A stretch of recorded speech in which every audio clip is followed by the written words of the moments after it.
This factory in Pennsylvania is making Ukraine's most important ammunition.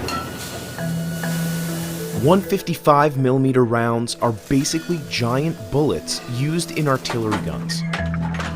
The Scranton Army Ammunition Plant has been making steel shells since 1953. And today, demand is so high that it's making 11,000 of them every month. Ukraine may be firing more than half of that each day. They have nothing to threaten people with. There is no political will in this country to send our troops into Ukraine. And so that's an empty threat. It's a desperate move. It's not going to happen. The actual base of the Republican Party, which the Republican leadership wisely, I think, fears, they've become nationalists in the sense that Tucker Carlson is a nationalist. There's no reason that we should be caught up in this when we have problems at home. And don't you dare tell me when I'm working 3 jobs that you're going to pay for this war to continue over there. Oh, the grandiose scheme of my syllabus, which is now prefaced at the head by a statement to me in the Roosevelt room in the last year of President Obama's administration, quote, "There's a bias in this town toward war," end of quote.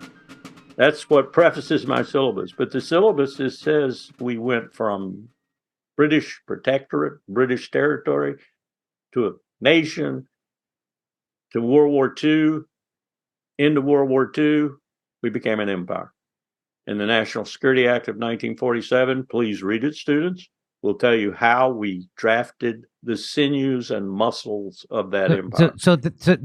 So for that, for them to think that they can pull this off by threatening like Tony Soprano just shows me that people like Blinken and, well, obviously Biden doesn't have a brain, but people like Blinken and Victoria Nuland, those people have the brain of a blinking oven clock. That's what we're dealing with here, because they are the dumbest people. They're not smart people. This idea that they're experts or they're smart, they're paid hired thugs. You saw that one guy yelling at the halal guy, and that's who these people are. That's who these people aren't bright. They're not smart. These people are self-congratulatory, navel-gazing motherfuckers who give each other awards for being the dumbest fuck in the room. I can't believe we can't get a Go ahead. I'm just going to say, you could be a dumb fuck and a thug if you have a hand to play, but everybody can see they have no hand.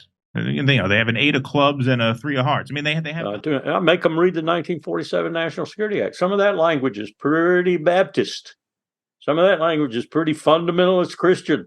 We are going to destroy the beast that's threatening us. It's there. It's always been there. But we never let it out of its cage for any extended period of time, whether it was headed by Barry Goldwater or Donald Trump. Now we have let it out of its cage big time, and the tiger is devouring us. It's known that you can lie in government. What type of people do you think are going to be attracted to government? The liars. That's where they're going to go. You know, they won't have to do it illegally. They can do it all legally. If you can get rich fraudulently, if you can rip people off by buying off a politician, who do you think is going to be attracted to the government? I hate the government we have. I love my country, but I hate my government. I mean, I've done what I can for my country, but I literally hate my government because my government is not for me. My government is for themselves and for themselves only. What are the most important contributions of Lysander Spooner? He is using the English common law structure to argue against the legitimacy of all governments, but specifically the constitutional government. So the theory of why government is just in our current, democratic republic that we have, basically, is, well, it has the consent of the governed. That's what makes it just. Like, if you really try to drill down into the basics of why we should even tolerate people taking from us against our will and telling us how to live, it's, well, once you get past the pageantry and the badges and the medals and the marble buildings and the grand writings on parchment and all this stuff, and really drill down to why we should take any of this seriously as being anything other than just organized crime, we are told, well, it's because they have the consent of the governed. They have our consent. And he's arguing They never had our consent. Everyone who's watching this, and I can't see it, I can only see if Keith does it. Raise your hand if at some point you were asked if you were okay with the constitutional system of government or whether you wanted to opt out. My memory might be fading, but I'm Yes. gonna say no since it's just you and I. Yes, and I doubt anyone else did either, unless you actually, and even for those who, because I've had people say, well, I swore to uphold and protect and defend the Constitution when I joined the military or when I ran for office. I go, okay. Did they ever give you a chance to opt out of it? And I don't mean opt out of swearing in to protect and uphold it, but opting out of living under its rule. If the answer is no, which it is, they never got your consent. What he was talking about is when the Constitution was founded, it only got the consent of a majority of those who were consulted.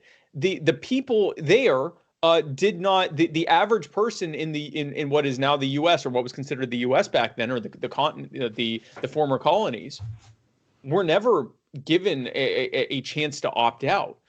They were never allowed to do that. At best, they were allowed to elect politicians who were then able to decide whether or not they wanted to ratify the thing. But that's different from being able to opt out from all of it. And the reality is back then, only white landowning males were even able to vote. But even if everyone was able to vote, even if every single person, including the slaves, were all allowed to vote on whether or not they wanted to have it, only those who voted for it would have been able to say that they had their consent. Anyone who voted against it, it was forced into it. Now, let's go even further, Keith. Let's say that 100% of every single human being in the colonies, including the natives, voted in favor of the ratification of the Constitution. All of them.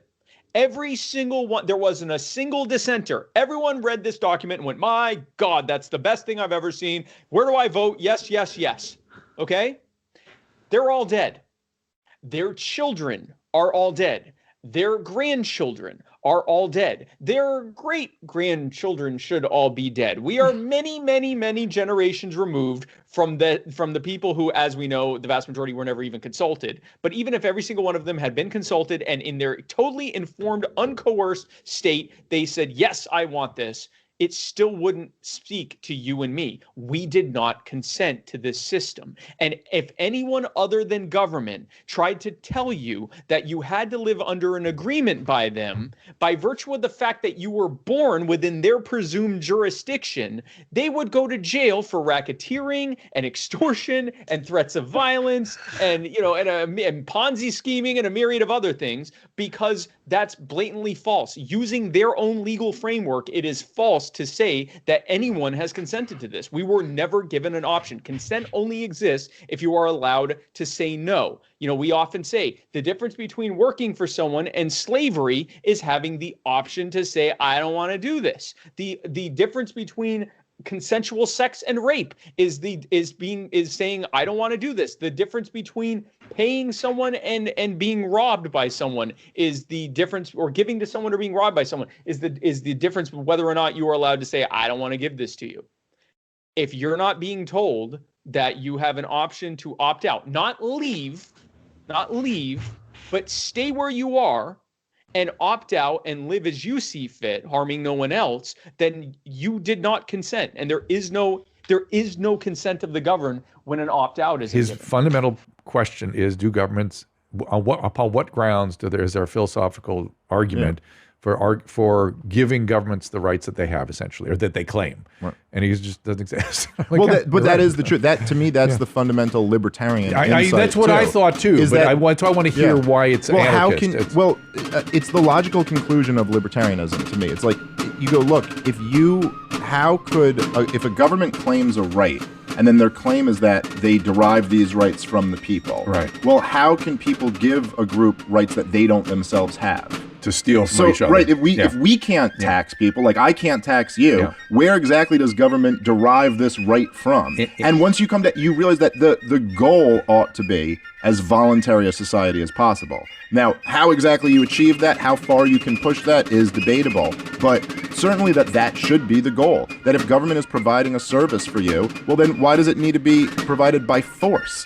Why can't they do what everyone else does, which is compete for your business? I mean, like, if the police have the security, I'm sure all of us would be willing to pay for property protection, like when we don't have a choice, it's a really great service. That seems like his.